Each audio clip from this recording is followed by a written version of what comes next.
Hi guys! Magandang gabi! Welcome back po dito sa Gandara SRU channel for showbiz update. Ang tatalakayin nga natin ngayon at pag-uusapan mga kakimpaw ay pumapatungkol nga po dito sa interpretasyon ng maraming Kimpawlandia single po sa naging post ni Paolo Avellino, mga kakimpaw, kung saan ay handa na nga daw po na iwan ni Paolo Avellino ang mundo ng showbiz kasama si Chinita Princess, mga kakimpaw. Pero bago tayo magsimula, sa mga hindi pa po nakaka-subscribe sa ating channel, pakiclick lang po tayo ng ating subscribe button at notification bell na nariyan sa baba para mag-updated po kayo at ma-notify tuwing may bago tayong chika at balita hinggil sa Kimpaw. Maraming salamat! And ngayon naman, dumako po tayo sa pagbabasa ng komento mula sa atin pong mga subscribers. Bilang pasasalamat po sa walang sawang pagsuporta at pagtutok sa atin pong mga balita. So narito nga po ang komento na napili nating basa. Komento na napili natin para sa gabing ito. Shoutout po dito kay Ginang Norma Dayag. Sabi niya, sanay yung coffee shop ay malapit sa play space center na business nilang dalawa para habang naghihintay yung mga parents ng bata na naglalaro ay mayroon silang pahingahan to take a rest, diba? Suggestion ko lang ito, if it can be. Gandara may conjugal agreement na sila. So meaning, there is strong evidence na they are civilly married. Take a look yung BGC.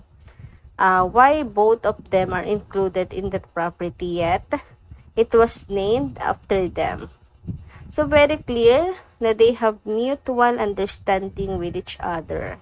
Therefore, with those issues pampered to them, are just a bash to them. We KP will believe and we disliked Paolo for Kim. The options to this is let's wait for the final vlogs of the rigid vloggers for their final relationship. God bless KP and family. Nako, hindi lang po mga vloggers ang inyong aabangan. Nako, for sure. Pag umamin na po si Kim and Paolo na kanilang relasyon or kung kasal o engaged na yung dalawa mga kakimpaw, sigurado ang tabloids, sabog ang internet niyan, mga kakimpaw, laman ng balita yan, sina Kim and Paolo Avellino, hindi palalagpasin ng media, ano ba kayo? Sigurado. Sabog po ang internet pag nagkataon. Kasi yan ang talagang tanong always po ng media kina Kim and Paolo Avellino. Ang kanilang relasyon, ano nga ba ang tunay na score ng dalawa or real score ng relationship nilang dalawa, mga kakimpaw. Aminin nyo, talagang marami po ang nakasubaybay kina Kim and Paolo Avellino. Gustong malaman ang totoo na sa kanilang bibig mismo manggaling. Kaya sigurado yan. Tungkol naman sa business ng Kim Pao na coffee shop, ayun nga, kutob lang naman ito ng mga fans na marahil coffee shop talaga magiging business nila Kim and Paolo Avellino na tinatrabaho nila. Well, pwede rin naman po doon sa play space mga kakimpaw. Pero alam naman natin yung mga parents, di ba? Lagi po talaga silang nakatutok. Baka po nasa loob din sila ng playhouse ng play space. At hindi nila iiwan ang kanilang mga kiddos. Pero maganda rin yun after or bago sila pumila. Coffee muna. Ayun ako, kailan nga kaya po magkakaroon ng negosyo si Kim and Paolo Avellino. So thank you so much po Ma'am Norma Dayag sa inyong komento at mabuhay po kayo. So ito na nga at pag-usapan na natin ang atin pong mga balita para po sa gabing ito mga kakimpaw. Tunahin na natin pag-usapan ang tungkol nga po dito sa nakita kong picture again ng dati pong proyekto ni Chinita Princess, yung kanyang prime mga kakimpaw.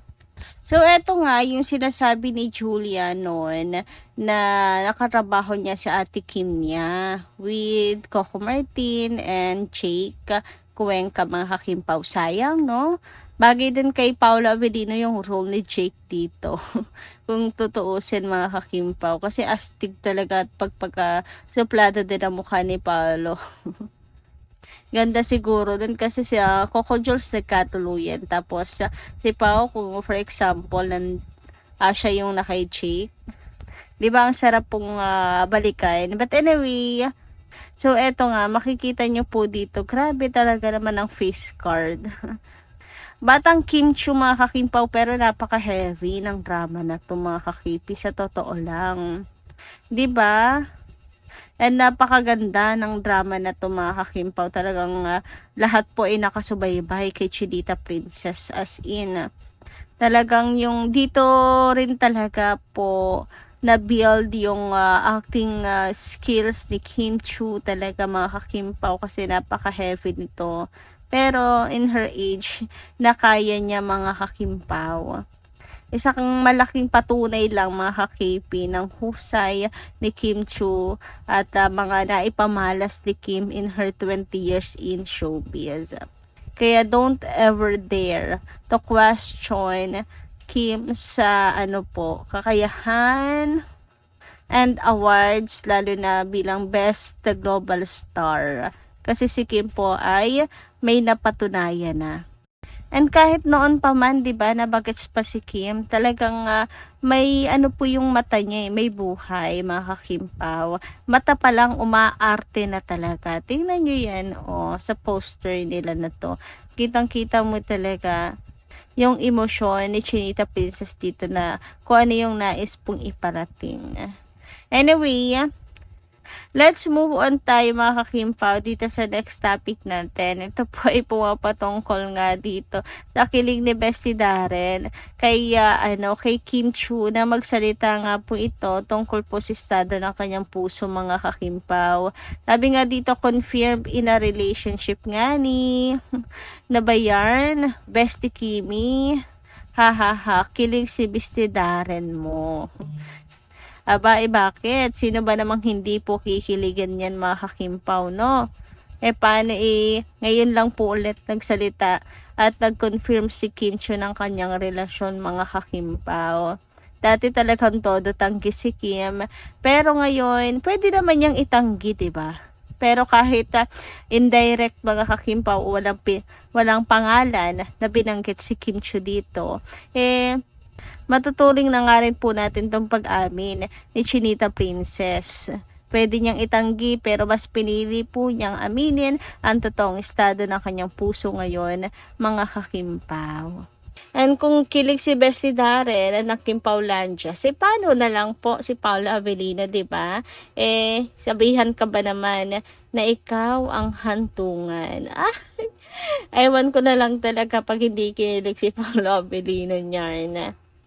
Samantala, dumako naman po tayo dito sa latest post ni Paolo Avellino na nakapagpabulabog sa Kimpaulandias at pati na rin po sa mga marites katulad ni Zian Gasa.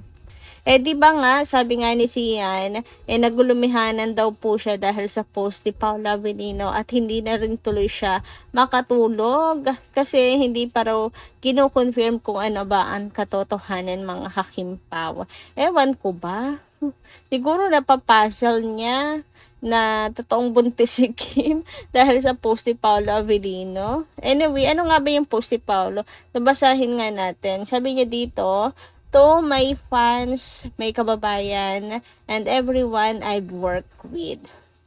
After a lot of prayer and some hard conversations at home, I'm stepping away from everything. Effective October 31. The movies, the teleserye, all my endorsements, everything. GTA 6 is out November 19. POE 2 hits 1.0 on December 11 and they finally added swords. I watched the extended look last night and I have not been okay since. To my legal counsel, please tell everyone lining up to sue me that I'm available March 2027. Ang tagal ha. Mananahimik na matagal si Pao. Nobody can touch by then. Show me at my peak. Huwag niyo ako itag sa clips. Babalik din ako basta God bless po. Parang namamaalam na si Paolo Avellino, mga kakimpaw. Grabe ang tagal naman, hanggang 2027 March. And dahil nga dyan, mga kakimpaw, di syempre umani yan ng samot-saring reaksyon, mga kakimpaw, mula sa kanyang mga fans. And yung iba ay nagagalit na kay Pao, yung iba ay nag-aalala na at nag-overthink na, samantalang yung iba naman iniisip na finally si Paolo Avellino nakapag-desisyon na iwan ang mundo ng showbiz kasama si Chinita Princess. Nagka-balls na raw finally si Paolo para mag-settle down na. Yung iba nga kasi kinakabahan kay Pao, baka daw kasi wala pa tong balak mag-asawa at paasahin lang si Kimi. Kaya ito sa post na to ni Paolo, nagkaroon po sila ng pag-asa. Finally nagka-balls na nga raw si Pao para settle down at panindigan na si Chinita Princess kung totoong mahal nga nito. So ano nga ba? Tuluyan na nga bang iiwan ang mundo ng showbiz, mga kakimpaw? So narito nga po, mga kakimpaw, ang ilan sa mga reaksyon at saka komento hinggil dito sa post ni Pao. Sabi dito, yes, maybe he will quit the showbiz and Kim will also quit the showbiz. Maybe the gamer, Paolo Avellino. So nakatag si Paolo, mga kakimpaw. Maybe, yan nga pong iniisip nila. Both Kim and Paolo Avellino magko-quit na sa showbiz. Tako sana nga, maganda po yan kung magko-quit na talaga silang dalawa sa mundo ng showbiz. Focus na lang po sa business, no, mga kakimpaw.